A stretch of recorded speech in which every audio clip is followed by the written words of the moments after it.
Daytona Beach real estate sales are off in May. Inventory is super low. And did we just hit the bottom? Hey, this is Ron Wysokarski with the Black Hole of Real Estate, episode number 13. And we are looking forward to getting you caught up on what's going on in the Daytona Beach area and beach properties. Single family home sales dropped. And I mean, they dropped in the month of May, even though the economy is slowly reopening. We're in phase two in Florida, and we hope to get to phase three, although there's some concerns about that with some of the later reports that have come out this week. But if you look at the month of May for real estate sales, at least according to the Daytona Beach MLS, May of 2020, 350 sales for single family homes.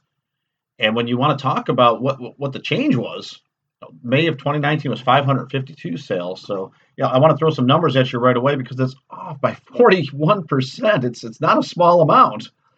And, what do you do with that?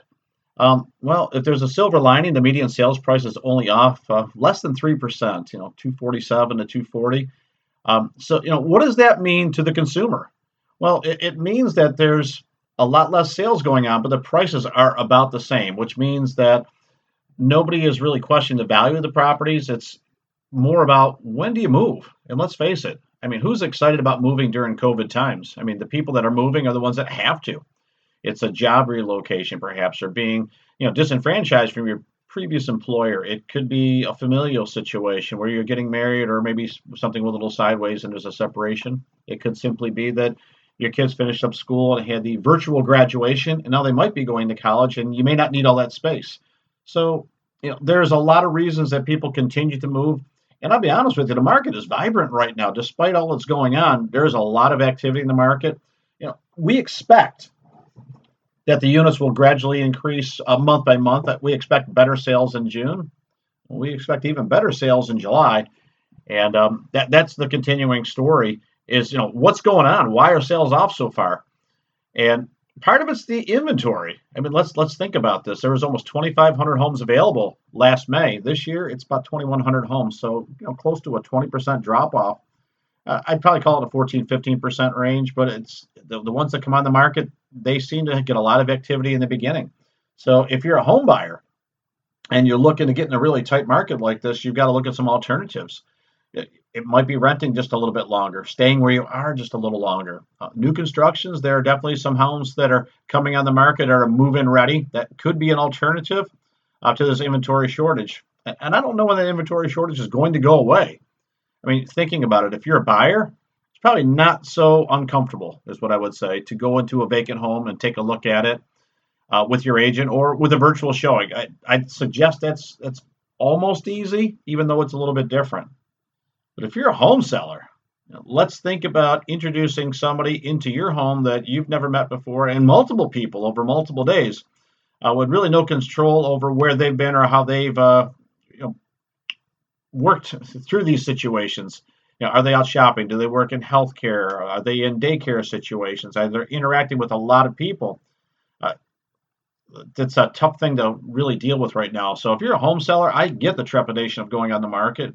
If you live in that home and you're inviting a lot of people into your home, I mean, I've seen properties go on the market, have 8 or 10 showings in one day. That's just a lot of people in your house. So that's going to be uncomfortable for most people, unless you've got a way to vacate the house or a second home. That's going to be problematic. I don't see those sellers racing to be on the market, and I think they're going to be pretty exclusive about the number of showings that they have, and probably have some really good, safe, best practices in there to make sure that they're not infecting their home, so to speak. That's just a tough call. I don't see how the inventory is going to recover that sharply until we got strong evidence, from our healthcare system that's telling us that we're moving from phase 2 to phase 3. That would be the catalyst to more properties.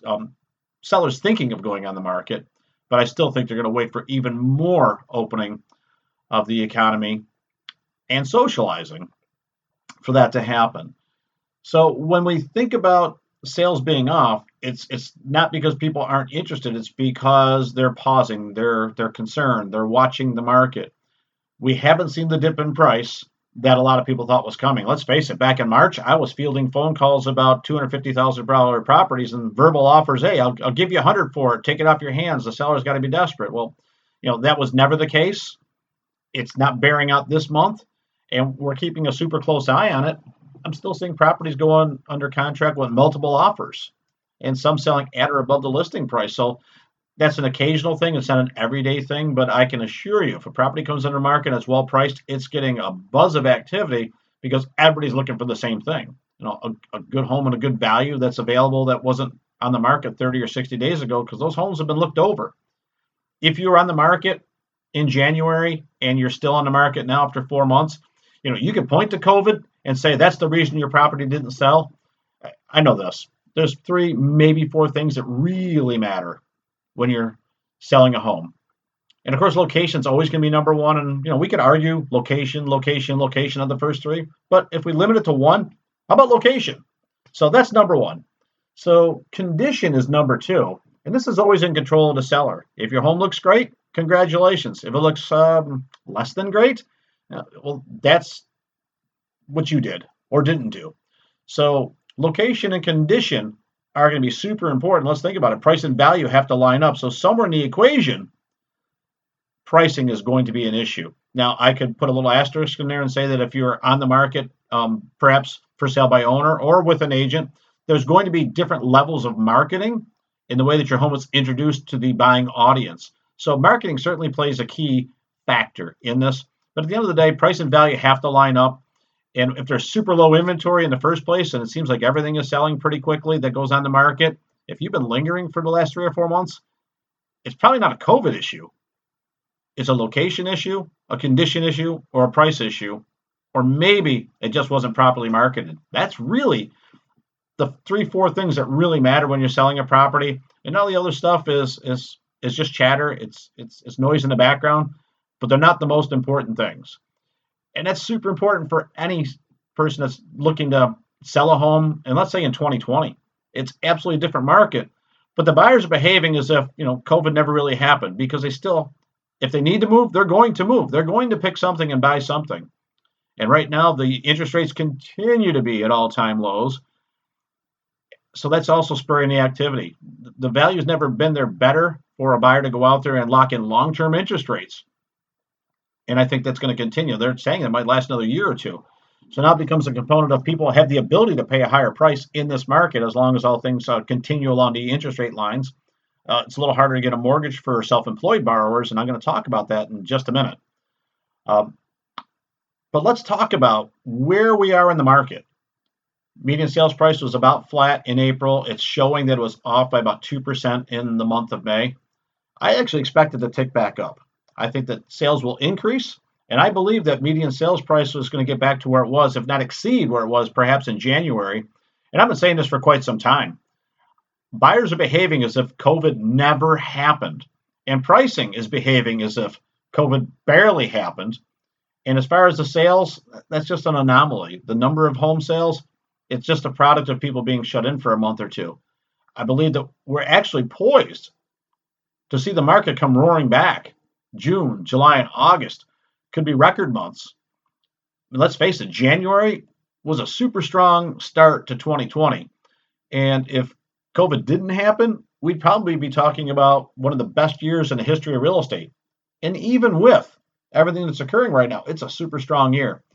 So if you're a buyer, be focused, find the property that you want, and lock in that long-term interest rate. And think about wealth building. The home that you buy today doesn't have to be your forever home, but it could be a great opportunity for wealth building. If you're locking in 3% interest rates or something like that for the next 30 years, you could always use as an income property or rental property as you move to the next one. And we love talking about wealth building strategies. And real estate's been proven to be probably the number one way to do it. Stock market probably a close second if you can manage the up and downs of the volatility in today's market. Now, if you're a seller, I get it. You're nervous about letting people in a home. Who wouldn't be? But if you can overcome that or find a safe way to do it with selection as low as it's been in probably 3 years, you're almost the only game in town if you're selling in your neighborhood.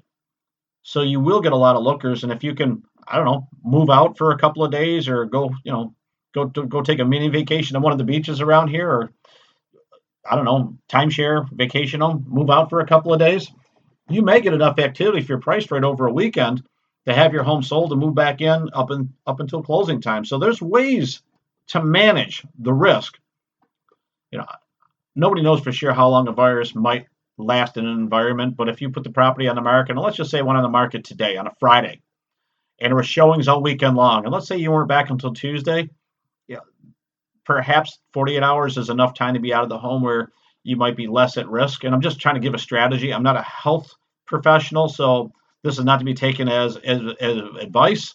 It's just a whiteboard, throw it against the wall strategy. Uh, yeah, how do you sell your home safely? Well, maybe that's one way. I mean, call your doctor. I'm not the expert. Find out from them. But that might be one way to get yourself on the market and greatly reduce the risk for yourself and perhaps for your family. So, where is the market right now? I'm just going to call it and say that May was the bottom. And it's less about the pricing, it's more about the number of sales. We were gutted in May. It's 200 less sales. I mean, it's almost in half. I don't expect that to happen in June. June looks to be a really strong month, and early numbers reporting in. And with the pending sales that I see, I believe that July is going to be a super strong month. So I'm going to call it and say that May was the bottom. And if I'm wrong, we'll be talking about it right here and say, man, okay, I missed on that one. But I see the market roaring back, and I see great things happening, great activity levels, and I believe that we learned a lot while the country was effectively shut down. Stay in place orders, and we reopened. Now, will there be some pausing of that? I can see it. It's happening right now, but I don't know that we're going back to a full lockdown. And even if we do, I think we learned how to transact the occasional virtual sale to making it, somewhat regular. Nobody is anywhere near as uncomfortable about looking at a home virtually with video tours and their agent, from 1,000 miles away, because those sales are absolutely happening. But they were happening 5 years ago. We're just seeing more of them. The technology has been there. That might be your new normal of transacting real estate a little more virtually, and it doesn't replace being there. And I get that. But I think people are able to get most of the information they need to make a great decision about their home that they're going to purchase. And those are the things that are happening. So, all right, so units are down. Median price is about the same. It's just a little bit off. Inventory, super low. Sellers hesitant to come back on the market. Buyers excited about buying property. And we're calling the bottom of May. So there you have it. May was the bottom. And that's what I see in my crystal ball is explosive growth back into June, July, and August, and restoring back to pre-COVID numbers as if it never happened. This is Ron Wojciechowski for the Black Hole of Real Estate.